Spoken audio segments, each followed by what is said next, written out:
Hi అండి, అందరికీ నమస్తే. జై Gurudev. Welcome to Purna vlogs. ముందుగా అందరికీ గురు పౌర్ణమి శుభాకాంక్షలు అండి. ఈరోజు మనము అసలు గురు పౌర్ణమి అంటే ఏంటి, గురువు అంటే ఏంటి, వాటి గురించి క్లుప్తంగా 4 మాటల్లో మీ అందరితో పంచుకుందామని మీ ముందుకు వచ్చాను. మీ పూర్ణ నూకల. ముందుగా మా గురుదేవులు శ్రీ ధనలక్ష్మి సమేత పరబ్రహ్మ శ్రీ బోధానంద వెంకటేశ్వర రాజయోగి గారి పాదపద్మములకు నమస్కరిస్తూ మా గురుదేవులు నాకు ఇచ్చిన జ్ఞానాన్ని ఒక 4 మాటల్లో మీ అందరితో. సనాతన భారతీయ ఋషి సంస్కృతికి గురు పరంపరకు వందనం, అభివందనం. గురుబ్రహ్మ గురు విష్ణు గురుదేవో మహేశ్వర గురు సాక్షాత్ పరబ్రహ్మ తస్మై శ్రీ గురువే నమః. వ్యాసాయ విష్ణురూపాయ వ్యాసరూపాయ విష్ణవే నమో వై బ్రహ్మనిదయే వాసిష్ఠాయ నమో నమః. మనము గురు పౌర్ణమిని వ్యాస పౌర్ణమి అని కూడా పిలుచుకుంటాము. వేదవ్యాస మహర్షి పుట్టినరోజుని గురు పౌర్ణమిగా చేసుకోవటం మనకి పురాణ కాలం నుంచి కూడా వస్తుంది. అయితే ఇది మనకి ఆషాఢ మాసంలో వచ్చే పౌర్ణమిని గురు పౌర్ణమిగా జరుపుకోవటం జరుగుతుంది. ఈ గురు పౌర్ణమి చాతుర్మాస దీక్ష ప్రారంభంలో వస్తుంది. అంటే తొలి ఏకాదశి నుండి ప్రారంభమయ్యి 4 నెలలు సమయంలో ఈ చాతుర్మాస దీక్ష అంటారు. ఈ 4 నెలల సమయాన్ని, ఈ సమయంలో ఎవరైతే గురువులు ఉంటారో వారు బయటకు ఎక్కడకు రాకుండా వాళ్ళ స్థానాల్లో వాళ్ళ ఆశ్రమాల్లో వాళ్ళ శిష్యులకి ఎవరైతే ఉన్నారో ఆ శిష్యులకి జ్ఞానబోధ చేస్తూ ఉంటారనమాట. అక్కడే ఉండి వాళ్ళు ఈ 4 నెలలు కూడా బయటకు రారు. చాతుర్మాస దీక్ష అంటే అదనమాట. అలాగే శ్రీ విష్ణుమూర్తి యోగనిద్రలోకి ఈ 4 నెలలు కూడా యోగనిద్రలో ఉంటాడు. అలాగే మనకి ఈ భారతదేశంలో ఎంతోమంది గురువులు, ఎంతోమంది అవతార పురుషులు జన్మించారు. మన భారతదేశం కర్మభూమి, యోగభూమి, వేదభూమి.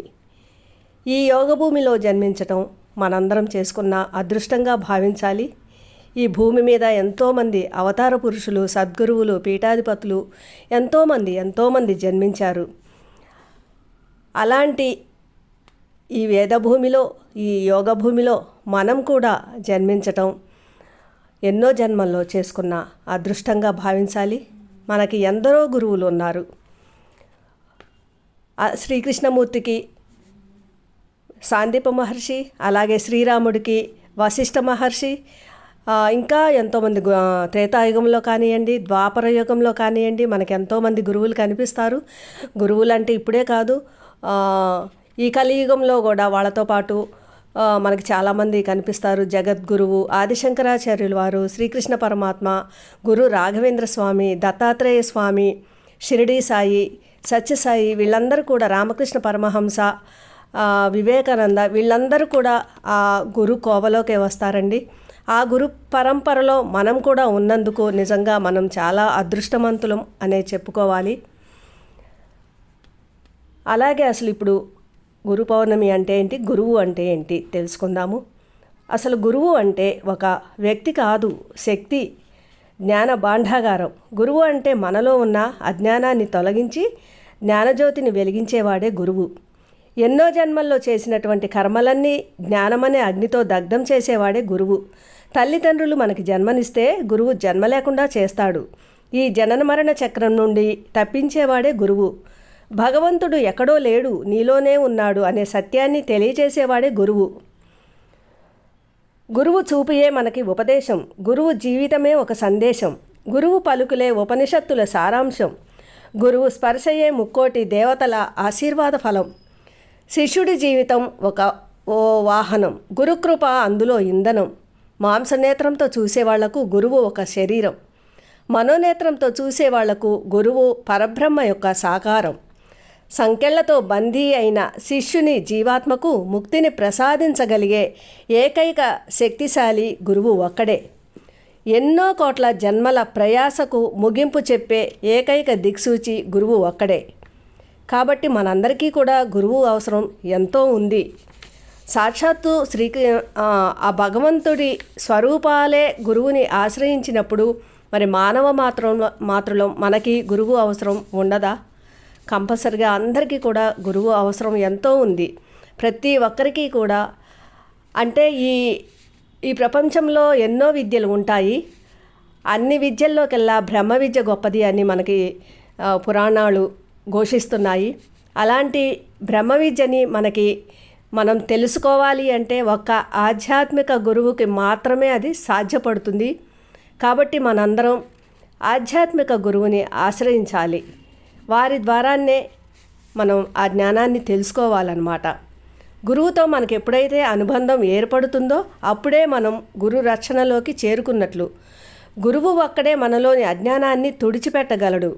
గురువు యొక్క తీక్షణమైన చూపు చాలు మన గత జన్మ కర్మలన్నీ కాలి బూడిద అవ్వటానికి.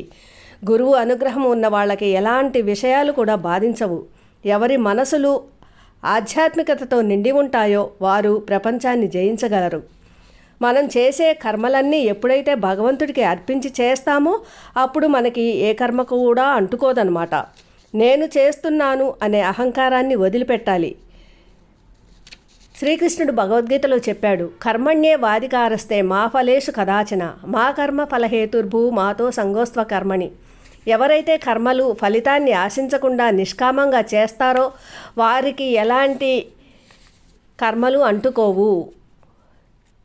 మనం ఏ కర్మ చేసినా కూడా ఫలితాన్ని ఆశించకుండా నిష్కామంగా చేయాలి. అప్పుడు మాత్రమే మళ్ళీ మనం జననమరణ చక్రంలో పడకుండా ఉండగలుగుతాము అని శ్రీకృష్ణుడు చెప్పడం జరిగింది. కాబట్టి మనం ఏ కర్మ చేసినా కూడా భగవంతుడికి అర్పించి చేసినప్పుడు మనకి ఆ కర్మ అంటుకోదన్నమాట. అలాగే నేను చేస్తున్నాను అనే అహంకారాన్ని కూడా వదిలిపెట్టాలి. మనం ఎప్పుడైతే సత్పురుషులతో సాంగత్యం చేస్తామో అప్పుడు ఈ ప్రపంచం మీద వ్యామోహం తగ్గిపోతుంది. అప్పుడు సకల కర్మబంధాల నుండి విముక్తి లభిస్తుంది. మనం జీవించి ఉండగానే ముక్తి లభిస్తుంది. అదే మోక్షం, అదే జీవన్ముక్తి. కాబట్టి ప్రతి ఒక్కరూ కూడా ఆత్మజ్ఞానాన్ని పొందాలి. ఆత్మజ్ఞానాన్ని పొందాలి అంటే ముందు మనలో ఉన్న అహంకారాన్ని వదిలిపెట్టాలి. నేను నాది అనే భావన త్యజించాలి. శ్రద్ధ, భక్తి, విశ్వాసాలతో ఆ సద్గురువునికి పూర్తిగా శరణాగతి చేయాలి. అప్పుడే ఆ గురువు మనకి తనలో ఉన్న ఆ శక్తినంతా కూడా మనకి ధారపోస్తాడు. కాబట్టి మనం ప్రతి ఒక్కరూ కూడా గురువుని ఆశ్రయించాలి. ఆ గురువు అనుగ్రహం పొందాలి. మళ్ళీ మనకి జన్మ లేకుండా చేసుకోవాలి అంటే ప్రతి ఒక్కరూ కూడా ఆత్మజ్ఞానాన్ని తెలుసుకోవాలి, మోక్షాన్ని పొందాలి. మనం చేసే ప్రతి కర్మ కూడా భగవంతునికి సమర్పించి చేయాలి. ఓకే అండి, మరొకసారి అందరికీ గురు పౌర్ణమి శుభాకాంక్షలు. మరొక కొత్త వీడియోతో మళ్ళీ మీ ముందుకు వస్తాను. మీ పూర్ణానూకల. జై గురుదేవ్, జై గురుదేవ్.